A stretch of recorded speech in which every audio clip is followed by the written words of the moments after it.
Good afternoon, everybody. Thank you for joining us on our heat network zoning webinar. It's going to be a joint presentation by Department for Energy Security and Net Zero and Midlands Net Zero Hub. I'm Alex Pearson. I'm going to be delivering the first part of the session today before handing over to colleagues at Department of Energy Security and Net Zero.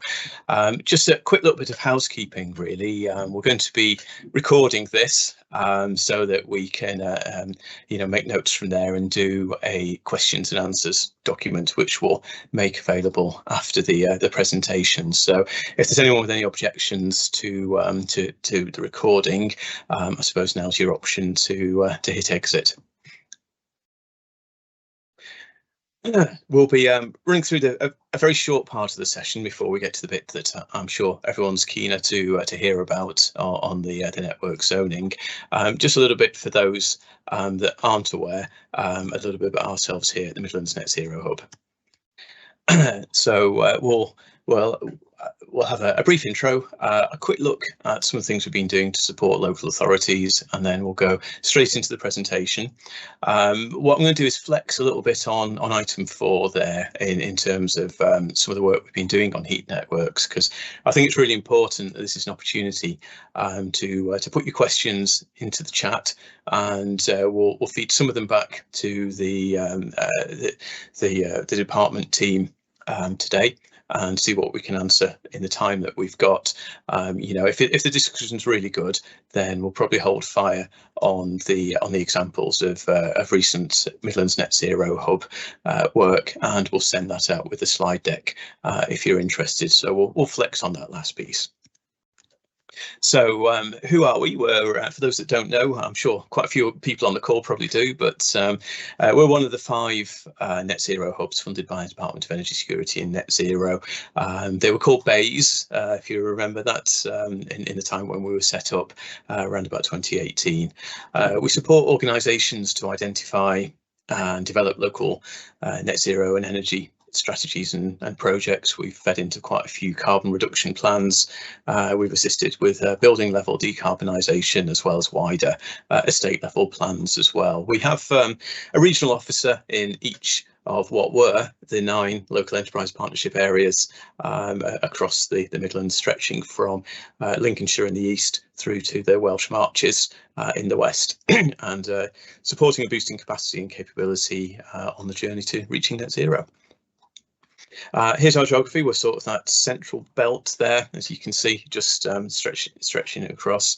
That's the area that we cover. You can see that we're the hubs cover England only, so we are bordered there with the Welsh Marches, Herefordshire, Worcestershire on the west side there, and over to Lincolnshire in the east. Nottingham City Council is our accountable body, so those of you that have had dealings with us previously will have seen the Nottingham City email address that we all have. So some of the programmes of work that we've been involved in, as you can see there, there's over 400 million has come in and been directly secured since 2018. We're part of the regional team, local capacity support. We work in public sector decarbonisation as well. We've got a PSDS team that assists with the SALEX funds, for those that are familiar with those. We have the Rural Community Energy Fund, as was, now replaced with the Community Energy Fund, and it's £40,000 for consultancy feasibility work for community organisations to develop projects. We've got the Green Homes Grant Skills Training. There's a lot of acronyms in here to trip on, and that's supporting regional providers to deliver training in areas related to net zero, and offering them so they can do discounted rates for learners on there as well. We've done the skills incorporating insulation, fenestration, windows, etc., heat pumps, all that sort of thing that you would associate with retrofit. Private rental sector as well, we've covered some of those minimum energy efficiency standards.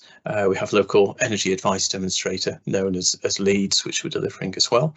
And you may be aware of some of the other schemes there as well, from local authority delivery, sustainable warmth, social housing decarbonisation waves 1 and 2 and hug 2 as well, which are all to do with retrofit and getting funding out for that through local authorities. The sort of support that we're providing for local authorities, on heat networks, really is, this initial piece is a sort of critical friend role. No preconceptions about what the heat source or who the users might be, and actually, what's that old phrase? Be led by the data. To actually have a look and see, is there an opportunity? Can we pull together some initial figures? Stakeholder engagement is always a big part of this work, as well as local authorities. There's likely to be universities, colleges and hospitals that would provide ideal loads, which I'm sure we'll hear about a little bit later on. Procurement support as well. We've assisted with putting together specifications and doing some tender scoring, and leading some discussions with private sector partners as well, in terms of both suppliers of heat, off-takers of heat and potential funders. And I suppose part of what we're doing today really is highlighting changes in the funding and regulatory environment. What's going on out there in terms of government initiatives, and we look across all the work that's going on across each of the 9 areas, and we try and share information and best practice on what's going on in other areas as well, where we're able to share that without breaching any commercial sensitivities. So that's us here at the Hub and what we do.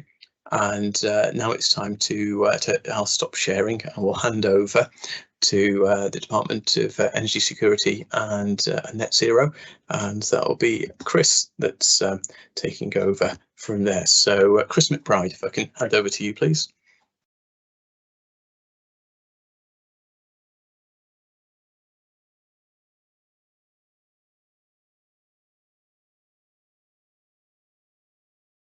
Chris, you're on mute.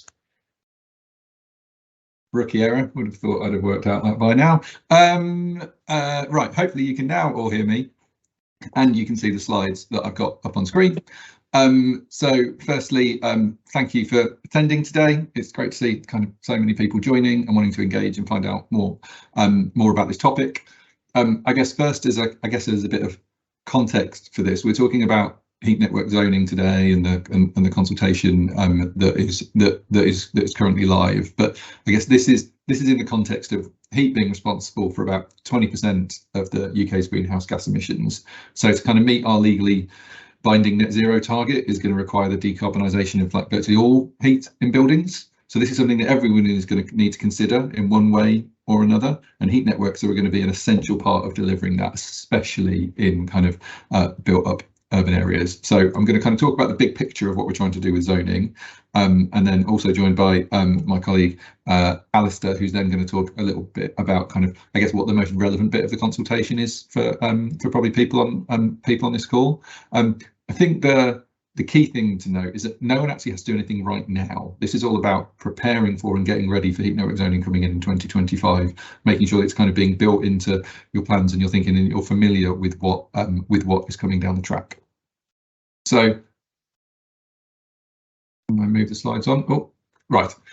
I'm going to touch very briefly, just because I'm not sure who's on the call, of like what we're actually talking about when we're talking about heat networks. So fundamentally, heat networks take heating or deliver heating and hot water from a kind of a central energy source to a variety of different customers. So that could be a kind of a communal system where you've got a heat source maybe in the basement of a block of flats, and then that serves all the flats in that building. You could have a campus system where maybe that's a university or a hospital, where again you've got like an energy centre on that site, and then that's providing heating and hot water to multiple buildings on that campus. Or you could also have what is called a district system, which is really what we're talking about in zoning, where that might be part of a town or a city. So you've got big district schemes in Nottingham, in Bristol, in Leeds, and in urban areas they're often like the lowest cost, low carbon option for decarbonising heating. So they currently provide about 3% of UK heat at the moment, and we want to get that up to about 20% by 2050. And I think one of the other key things about heat networks is they can use kind of other technologies and heat sources that many technologies can't. So we recently funded or part-funded a project in the west of London that takes waste heat from data centres. There's heat networks in Bristol and Glasgow that have large water source heat pumps that draw heat from the floating harbour in Bristol, for example, and then pump heat to a variety of buildings in the vicinity. And by using those either recoverable or otherwise kind of waste heat sources, it helps to drive down bills and ultimately improve our energy security. So there's kind of broader system benefits to installing heat networks. And zoning is going to basically transform how they are developed in England. So this is an England only policy. So just to flag, there's a similar version of this in Scotland, but what we're talking about now in the consultation is solely in England. So what is it that zoning aims to do? So it basically aims to mitigate the main risks that exist with building and operating heat networks, and they can broadly be chucked into 3 buckets. So firstly, it's difficult to make decisions about where to build heat networks. So zoning is going to designate areas where heat networks are expected to be the lowest cost, low carbon heating option. So this provides everyone in those areas with greater certainty, whether that's a building owner, whether that's the local authority, whether that's a developer who's looking to build a heat network, that heat networks are likely to be the best choice for decarbonising heating in that area. Secondly, there's some uncertainty about the roles and responsibilities of different organisations in developing heat networks. So zoning will provide clarity on roles and responsibilities both at a national and a local level. Hopefully that will lead to kind of better long-term planning, coordination. We can roll things out faster and hopefully reduce costs for everyone. And then finally, there's uncertainty about whether buildings will actually connect to heat networks once they're built. So you could build the best heat network in the world, but if people aren't necessarily going to connect to it, that can hamper investment. It can also mean that they're not built out as strategically as they could be. So under heat network zoning, certain types of buildings can be required to connect to a heat network where it's cost effective for them to do so. So there are caveats and exemptions to that we're consulting on what that looks like, but we're hoping that that requirement can help to kind of unlock scale and new opportunities. So that requirement, as set out in the consultation, would apply to new buildings that receive planning permission once zones have been designated. And again, I'll touch on what that means later on. Buildings that are already communally heated within zones, so like the example that I gave, the block of flats earlier on, or certain non-domestic buildings above a certain size threshold. So, and again, we're consulting on what that threshold looks like. This is not, there is not a requirement on buildings that already have an individual heating solution. So this will not be kind of individual dwellings with a a boiler or a heat pump or something like that. So I think that's really important to stress. So hopefully all of this should help to reduce those barriers that I mentioned. So how are we delivering this? So first off, the Energy Act passed into law last year, and there are 2 big heat network measures in that Energy Act. The first was on consumer protection. So Ofgem are going to be appointed as the regulator from 2025. They're going to be able to step in on bad pricing, poor customer services, poor reliability. And we consulted last year on the finer details of what those proposals would look like, and we'll be responding later on this year. But this is a whole new generation of heat network consumer protection that Ofgem will be delivering. Within the Energy Act was also the powers to deliver heat network zoning, and what we're consulting on now, which is open until the 26th of February, is the finer detail on what zoning will look like, on the regulations and the guidance. And in terms of delivery, there are going to be a couple of bodies that are established, this kind of national zoning authority and these local coordinators, which Alistair is going to talk about. But this is really about kind of putting the power in the hands of local communities to be able to kind of develop heat networks in their local areas. In terms of where the zones will actually be and how this be communicated, the zones will be identified through this kind of national mapping exercise that we've been undertaking and testing with a number of local authorities already, that will work out where heat networks are expected to provide that lowest cost, low carbon heating solution. And if you think that and I'm going to steal this analogy from Alistair, who's used it before, if you think about the national model is kind of drawn in pencil, whereby the map comes from a lot of data that is on building energy use, building types, all manner of things, local conditions that are brought in together, and the national model is drawn in paper, the role of the zoning coordinators will be to go around that in pen in order to confirm what those zones are, and that will be the designation that I kind of referred to earlier on. And we'll also be producing a digital service, so people will be able to go online and see where the zones are, where they start, where they end, and who's responsible for delivering them. Then in terms of, I guess, how networks will be built within those zones, at the moment there's a number of different ways that zones or networks can be brought to market, whether that's kind of joint ventures or concessions or local authorities delivering them themselves. And we're, through the consultation, we are again seeking views on what the best ways of doing that are, so we can kind of have more standardized routes and processes. So again, make it simpler for everyone, bring down that complexity, bring down costs. And if this is something that you're particularly interested in, we've been doing another number of webinars ourselves on the consultation and certain elements within it, and there's one on Friday this week that's specifically about this zone delivery and like the different legal models. So if this is something that you're particularly interested in, I recommend signing up. We'll put a link in the chat so you've got it if you don't have it already, but that's this Friday at 11 o'clock in the morning. And then finally, again, we're trying to work with a number of areas who already have who've been working on plans and have been developing heat networks anyway. You know, we're not starting from scratch here. There are projects all over the country, but we're working with some of those areas to try and get things moving as quickly as possible, so that there's an initial batch of zones in construction in 2025.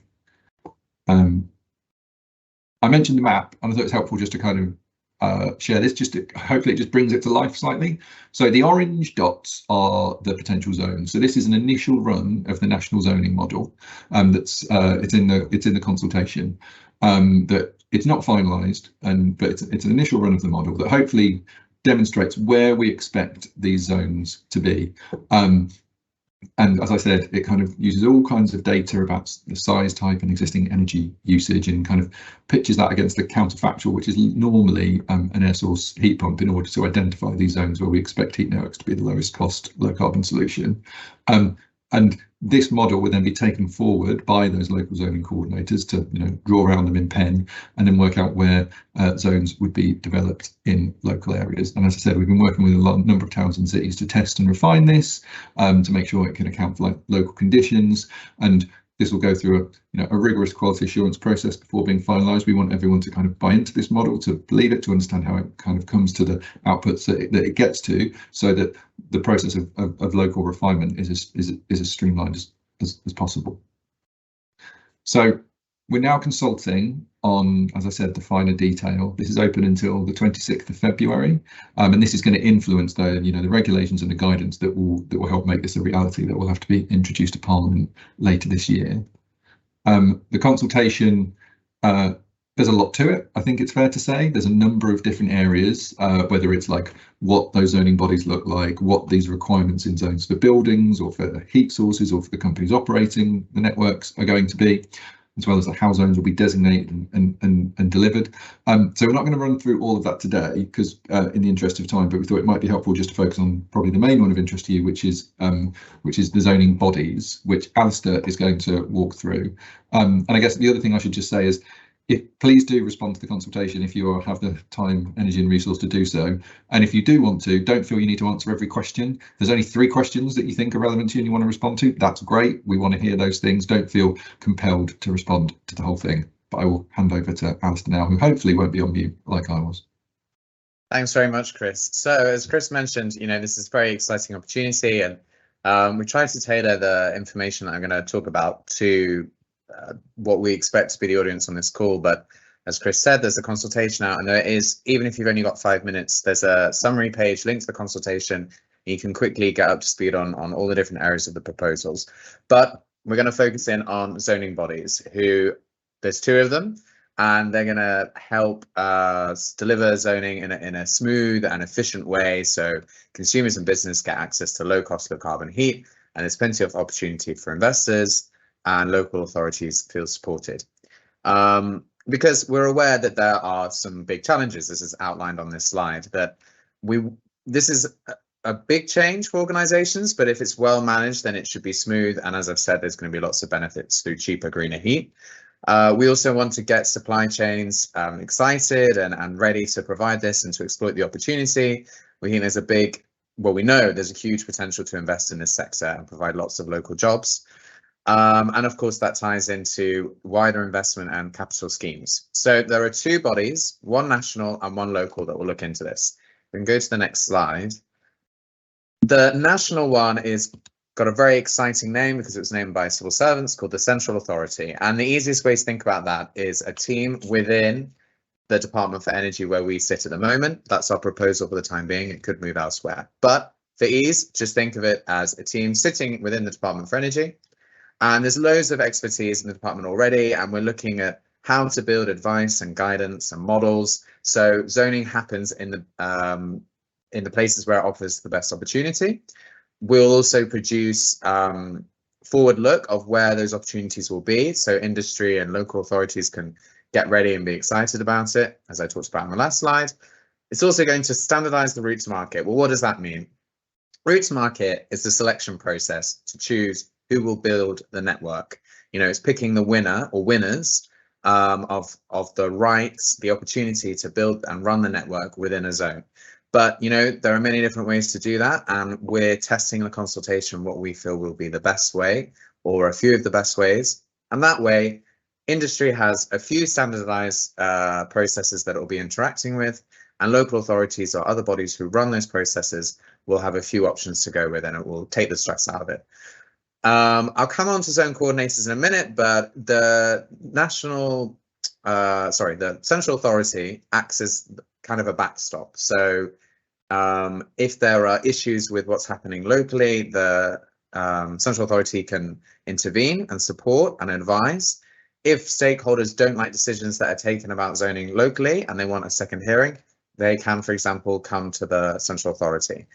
And also there'll be a lot of information collecting and knowledge sharing and coordination, because we in government see zoning as a key priority for the economy and for net zero and for consumers. So if we can go to the next slide, we'll talk about what I'm sure will be really exciting to many of you, which are the zone coordinators. So this is the local zoning body. Although heat networks provide a great national opportunity, our ministers, our department are really committed to it being a locally led process, because it's only at local level you'll know about the best opportunities and the quirks and the challenges that are presented by an area. So although out of the Central Authority, out of DESNES, we will run the national model that Chris talked about, you know, drawing the pencil, we need those local officials to be able to engage with the community, engage with stakeholders, and draw the pen and declare the zone. But they'll be gathering a lot more information and doing other engagement. And they will be responsible for picking that winner or winners who will go on to build the network, and they will continue to engage with the developer as they become an operator to ensure they keep to all their promises and any unforeseen challenges are accounted for. And of course, there's what I just talked about, their interaction with the national body, the Central Authority, collecting information, raising appeals, and approaching the Central Authority for help. One thing, which I think might be on the next slide, but if not, I'll talk about it. Yes, so this is the exciting bit. You're probably thinking, you know, this is great. You're proposing this brand new technology. It's going to cut emissions. It's going to provide this investment opportunity. It's going to lower bills. But as local authorities, we have a lot on our plates, and we don't have additional funding, and we don't have additional expertise to manage this. So we've designed a process whereby we're hoping and we're confident that we'll get the best of both worlds. And you can read about it in detail in the consultation, because we're also aware you might turn around and say, well, in my area where I think there'll be a zone, there's overlapping different local authorities and we don't always see eye to eye, and this is a big deal. So the Central Authority will, as well as coordinating the overall rollout of networks, will choose which areas are the lowest hanging fruit, like the best zoning opportunities to bring forward here and now. And it will then say to the local authorities in that area, would you like to have a zone coordinator? Would you be interested in developing these zones?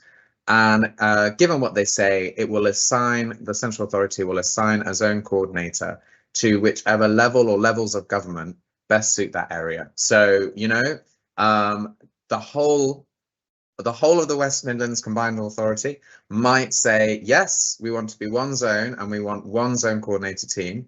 Or you might find, and I'm, you know, definitely not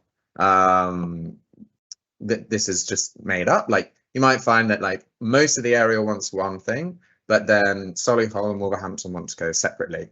We want the system to be flexible because we want it to work best at local level. But no local authority is going to be forced to take on a zone coordinator. You may have or forced to cooperate in ways that they don't want to. If all the local authorities say this is not for us, it's not going to work, then again the central authority acts as the backstop. The zone coordinator will stay there and run the process from there. Now, as I mentioned, there's not funding at local government level. We are in the Department for Energy Security and Net Zero exploring a number of different funding streams because we want to make sure that this role is fully funded and also supported with all the expertise and guidance that's needed so the zone coordinator can work well with investors and local stakeholders and make this process efficient and get the best out of it. So I think the main points are covered on that slide, so we can we can move forward to the next one. Now, you might be concerned about having a new official who sounds like they do a little bit with planning, but also with this new technology, and also have to answer to a national regulator and also have to answer to a national body.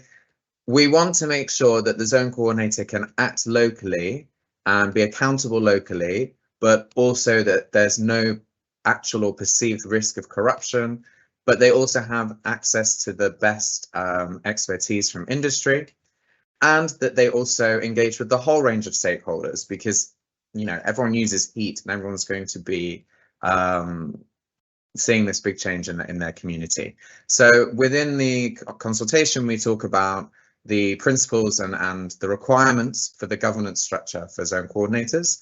In short, and you might be turning around and saying to me, well, actually, we've already started doing zoning on our area and now we're going to have this new legal framework, but we've already got something. We've made the system flexible. So if you're starting from zero, you'll have a governance structure that you can drop in. And we've also got a system that you can custom into whatever arrangements you've already got, as long as they meet the principles and qualities that we're outlining on the slide, about local democratic accountability from your councillors, input from stakeholders, getting expertise both from the central authority and from industry, and making sure that there's the usual transparency and risk management measures in place. I've already talked about funding because I was a bit ahead of myself, but I know that's a major concern. But just to underline, we are looking at different funding streams and contributions from different sectors. We're not yet at a stage to say exactly what it will be, but we do want to make sure that zoning is a success and that you're supported in carrying it out. If you could go to the next slide, which I think is the final one. That's good. So yeah.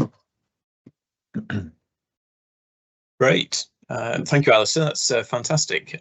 So there's not been much activity in the chat there. So are there any questions that anyone would like to just put in there at all for Chris or Alistair or myself in terms of hub related ones?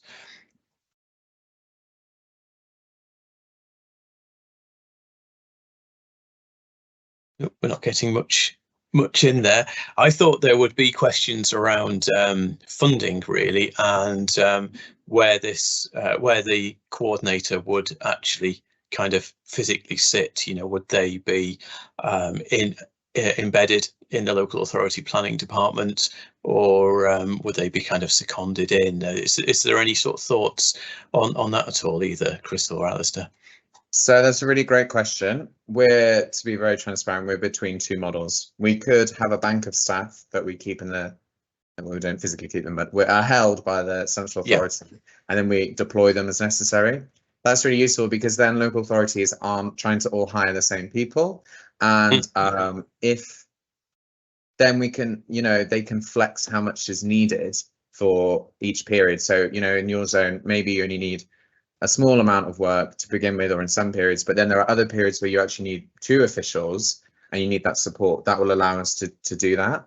And or alternatively, we are looking at deploying money, giving money to local authorities and saying it's up to them how they want to spend it. We're considering both models. On where they'll sit, that is taken care of in the governance structure. So again, we don't want to prescribe at national level because we know councils have their own systems, and then especially if you're coordinating with a different local authority that you might not have a structure, then this should be tailored to it. But at the same time, we're working with the Department for Levelling Up to ensure that this infrastructure and the planning system that exists gel well together, and it's not duplicating work.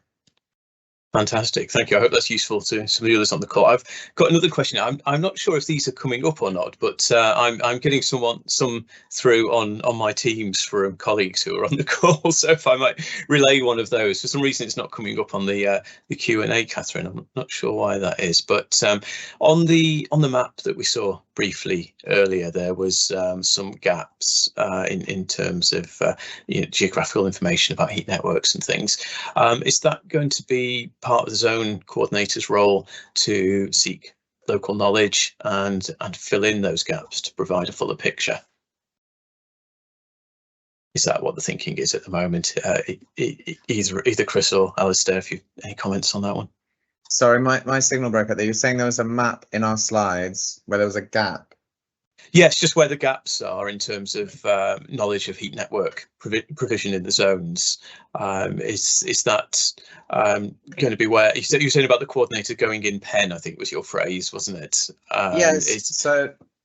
So when if it's the zoomed in map, so to speak, when if you say this town, this area is going to become a zone, the zone coordinator will run a local consultation to ascertain about both heat sources and existing, or what we call securely planned heat network investments. So if you've signed a contract and you're about to start digging, then that will be accounted. The zone coordinator will ask in the local area which networks already exist, and then we'll add more detail to that map. And this is important for several reasons. It's important to know where the heat sources are, because they will face requirements to join, and it's a business opportunity for them. And it will help plan the network. On the other side, if I don't know, you're looking at Townsville and it's got the North Quarter, South Quarter, East and West Quarter, and there's already a network in the West Quarter, then when it will fall within the zone, but for the area that will be put out, for market or tender or whatever word you want to use, they will have legal definitions. But to find that new developer or developers, we would exclude that area because we don't want to duplicate the infrastructure. Sure. So yeah, brilliant. And it looks like whatever was stuck in the pipe has freed up, and we've got a good flow coming in now. So I saw one from Mark. I think it's Mike Briggs. Apologies, Mike. And they're asking, will zones be open to amendment over time, and can authorities motivate for particular areas to be zoned, maybe have priority over others?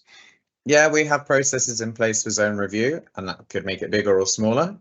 And I mean, if the local authority, it's hard to know, because we run the zone and drawing it on where the network will offer the lowest cost route to decarbonisation. But if, for example, the council had some other goal, I'm trying to think about what this scenario might be, but I'm sort of thinking some of the experience I've had, and please put in the chat, Mike, if this doesn't answer your question, but where large developers have popped up, it's been in the local plan that if they're over 100 houses, they must consider heat networks, as it stands at present. But to be able to say they're in the network zone and it's a bit more than a consideration now, that might be like a scenario. Can we require that that particular area is highlighted above other zones, for instance? Yeah, so there's different requirements on buildings to connect with their new ones or old ones and their size, and there is an option for the local authority to be in a joint venture with a developer, so they could add these conditions. It's all open because it depends on specifics, but basically probably yes, but it's hard to know what Mike's thinking of. Chris, I don't know if you want to add anything there.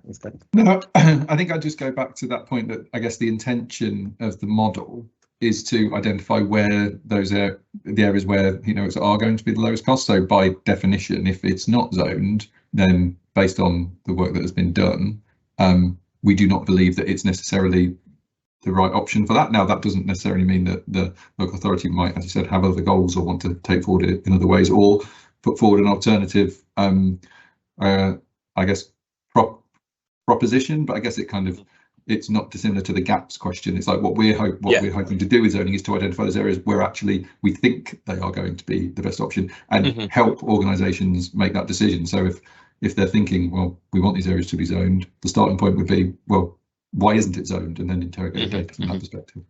Yeah, brilliant. No, there's a couple of other questions come in now. They're starting to come in a bit of a flurry, and you know, appreciating that, you know, the consultation is out, so there may not be, you know, definitive answers, but there'll be thoughts around some of these points. I've just got an anonymous one's popped up here about will we be able to influence who the heat network zoning coordinator will be? So I'm guessing the we in there is perhaps a council or local authority.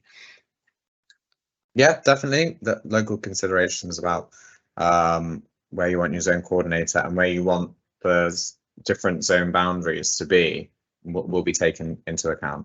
So, you know, if there are two council areas that are next to each other and you want to work together, you don't want to work together, that will of course be taken into account. And I guess this is one of the reasons why we're starting to, we're having these sessions, and also, you know, we shared the map earlier on, which is just an early indication. There will be kind of further iterations of that we'll be able to share at later dates, but we want people to start like thinking about that now, as to like, well, actually, based on this, like, it looks like it might, the zone coordinator could be X, Y, or Z. Like, do we want to do it? Does what might work for us? Obviously, nothing is going to be set in stone now, but even starting to think about those questions is going to be is going to be really helpful as we get to the point where coordinators will be designated and assigned. Okay, and there's another one sort of along a similar sort of vein, but referring to the tiers of local authority, really. So if a combined authority gets funding to put you know, a heat network zone coordinator in place, will local authorities still get funding as well, or will that, if the coordination role has already gone into the upper tier, if you like, the combined authority in this case, or maybe a county authority as well, will that then mean that the district authorities wouldn't be able to have that role within their remit, if you like? It would that automatically exclude them from zoning coordination? I mean, yeah, we wouldn't have, in one area, if there's two layers of council, we wouldn't have two different zoning coordinators, because they would be trying to manage the same zone. I think we would, it's very place specific. We would see, you know, why does one level of local government think it's the best place, and why does the other? And is there a way that both get what they want, or is there some way of using the governance structure that they work together? Would be the main point. Yeah, brilliant. So just a few more that's just popped in. On me a minute. Just have to move them all to the published. Yeah, we've got quite a few. Okay.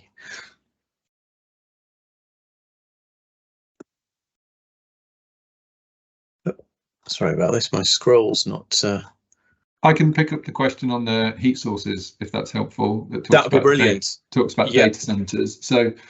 So as part of the process that zone coordinators will go through, they will be publishing what we're calling a zonal market prospectus, which is essentially a kind of a call to the market that will set out what that zone looks like, but also within it will have a kind of a heat source, what we're calling a heat source report, that will identify the potential heat sources in those areas, and what heat sources developers might be able to draw on, whether that's data centres or others. And again, we touched on this briefly, but there can also be requirements placed on heat sources to connect to the network. And again, this is all set out in the consultation. What we want is for kind of heat sources and potential developers to come to mutually beneficial agreements for the kind of the use of waste heat for the network, and the processes have been designed in that way where hopefully everyone can realise the kind of the opportunity, but that that zonal market prospectus will bring forward, like, here are the options, and when developers are considering what they might want to do, they have to demonstrate how they would utilize those heat sources. Brilliant, thanks. Yeah, I think that covers that one definitely. I've got one in from Hazel for either of you. It's on the sort of staffing side of things, and Hazel saying, regarding a bank of staff, would that not negate the idea of it being a local zone? Just thinking, would they have the local understanding of the area to be able to engage with stakeholders, or would they just coordinate and therefore require some significant lean in from the council for support with stakeholder relationships and engagement? So I suppose that's kind of upper tier versus district sort of question, really, isn't it? I mean, I understand the concern. When we say it's a bank that they'll be deployed or seconded out to that local authority for a long period, so they'll build an understanding of it, and will engage with those stakeholders, that they will have, you know, responsibilities and be making judgments. They'll also be part of a governance structure that's very much embedded in that local council. So yes, I understand the concern, but it won't be that, you know, you're dealing with a different person each time. That person will know about that, local area and the challenges of that zone. But equally, I mean, it depends, because we may go with the other model, but as I talked about before, if they need extra support and expertise from the wider zone coordinator team, they can bring that in, and it builds some resilience. They can get a kind of the best of both worlds. They'll have the local understanding, but also they'll be able to take problems elsewhere or approach the central authority for guidance. Great, thank you, Alistair. And actually, could you stay on, because I think the next one's possibly for you as well. I know we've mentioned 2025, but what's the proposed timeline for appointing zone coordinators? So obviously pardon me, the consultation needs to have finished first and recommendations be acted on. What sort of time frame are we looking at, really? So our commitment is that zoning goes live in England next year, in 2025. So we would hope that involves, you know, the first zone coordinators. That doesn't mean in all areas that will be zoned over the next 25 odd years, they will get a zone coordinator. Then it will be a gradual process.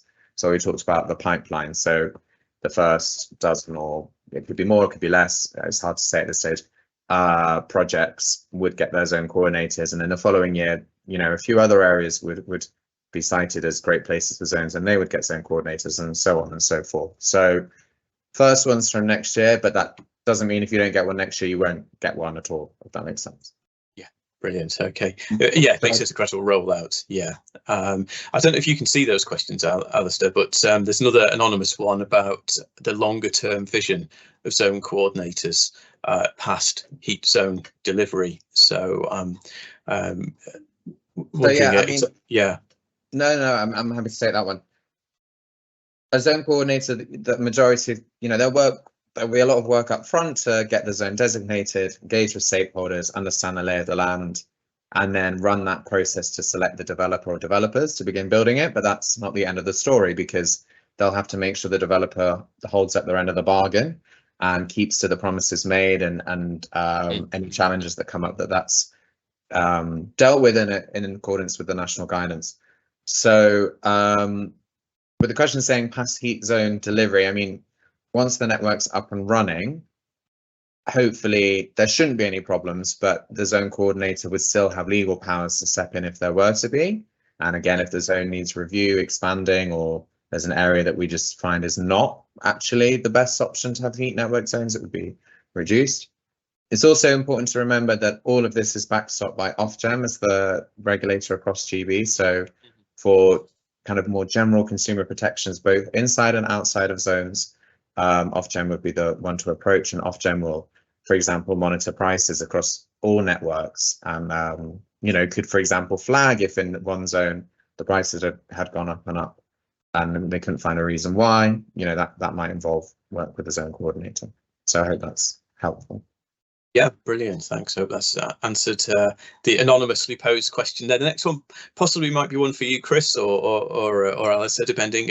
Just a one around, is there a minimum maximum size for the heat networks? I mean, normally that's up to whoever wants to develop it out, but what was your sort of thinking on that? Is it?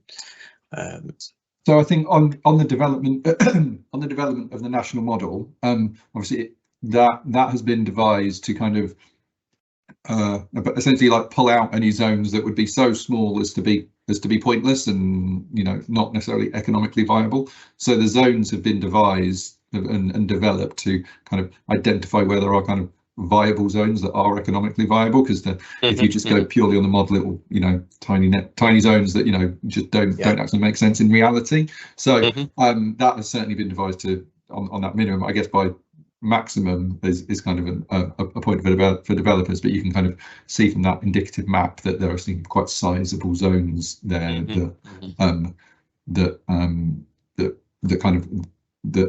may end up being defined by ambition. Yeah. Great.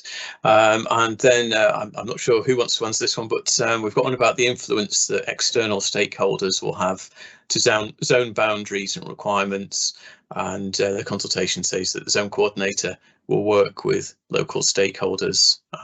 So, you know, what sort of influence are you expecting them to be able to bring to bear on the zone itself?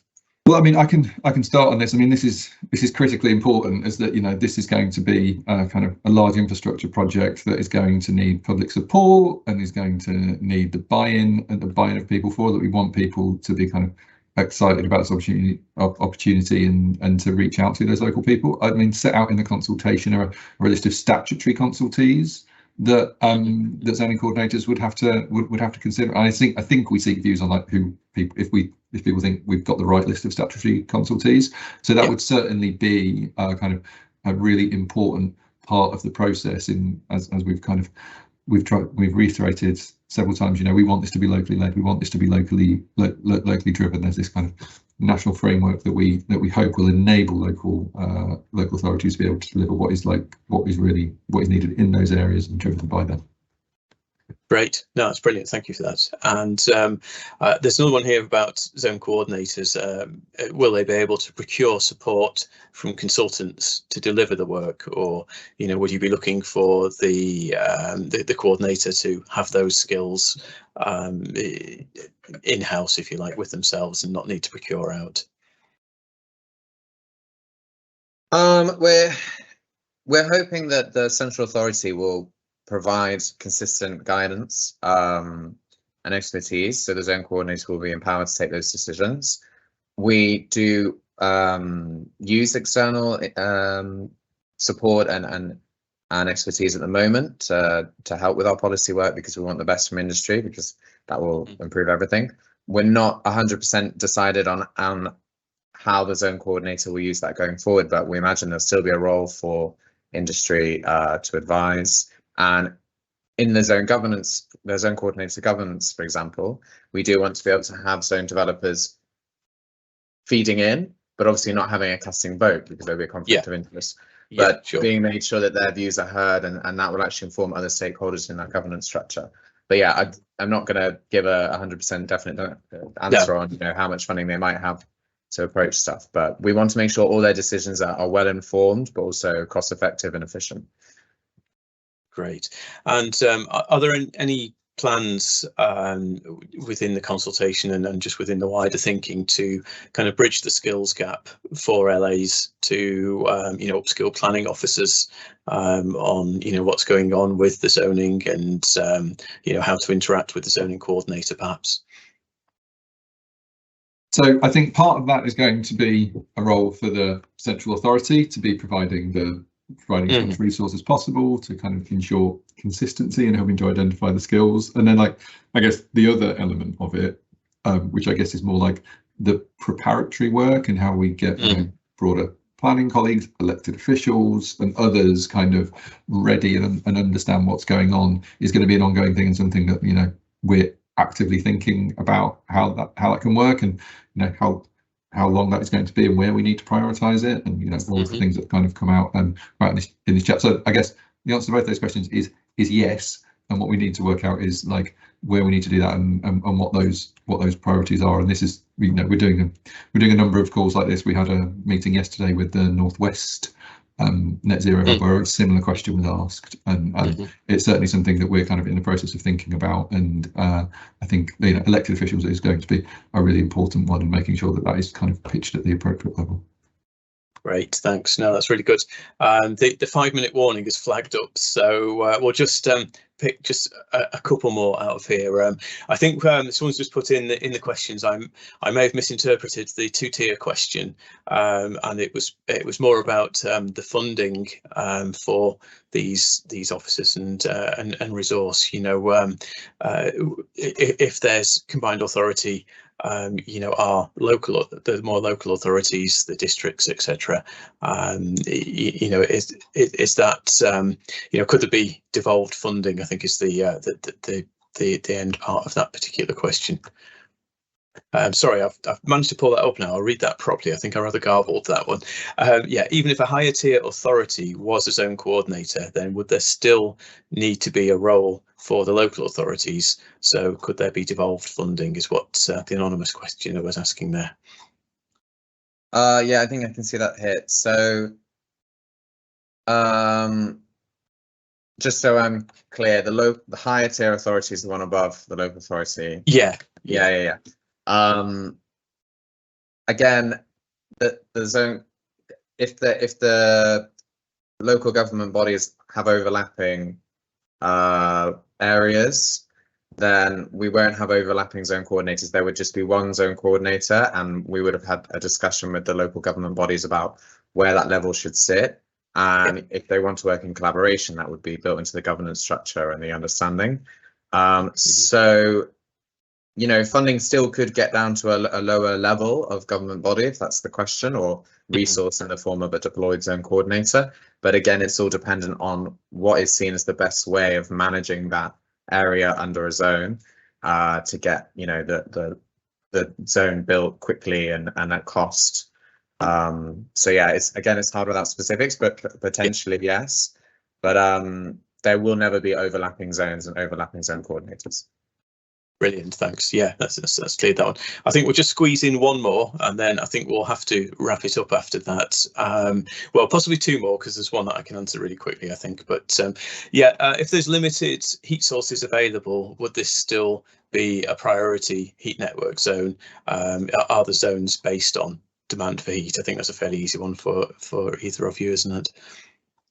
Yeah, again, so this national zoning model takes into account the heat sources and the alternatives. So in this scenario, they're sort of saying that there wouldn't be enough demand, or there wouldn't be enough supply to make it economically viable. So then it's not going to be the low cost route to low carbon heating. So it wouldn't fall within the zone. And that might be found out at the national zoning model level, or when the zone coordinator does that consultation, it might find there's an area that doesn't quite go over that line. But yeah. Brilliant. Thank you very much. And then just the last one, I think, is for us in what role will the Midlands Net Zero Hub and the other hubs for that matter play in this? Well, at this stage, it's all about dissemination of information and running sessions like this with Chris and Alistair to provide, you know, a bit of a human face to the consultation, and to have that interaction with some questions and things as well. It's always a good opportunity. The hub is always here to support in developing heat networks that have been identified within the zones. And you know, I felt it was better to run the conversation naturally, more on to do the little bookend piece I was going to do on, you know, the sort of things that as the hub we do to support local authorities to develop heat networks. But that is on the slide deck, which we will send out afterwards, along with a summary of the questions and the answers received. So if everyone's happy with that, we've gone into the hour there. I think we had a really good discussion. I'd just like to thank Chris and Alistair from the Department of Energy Security and Net Zero for answering those questions and presenting as well. I thought that was very clear and very useful. So thank you very much, and thank you all for attending, and we look forward to getting some feedback and some comments after we've sent out the information as a result of this session. So do download the consultation and have a look, and please do respond, as Chris and Alistair were saying, even if there's only a few questions that you feel are relevant to you. So thank you all. Thank you very much. Bye now. Thank you very much, everyone.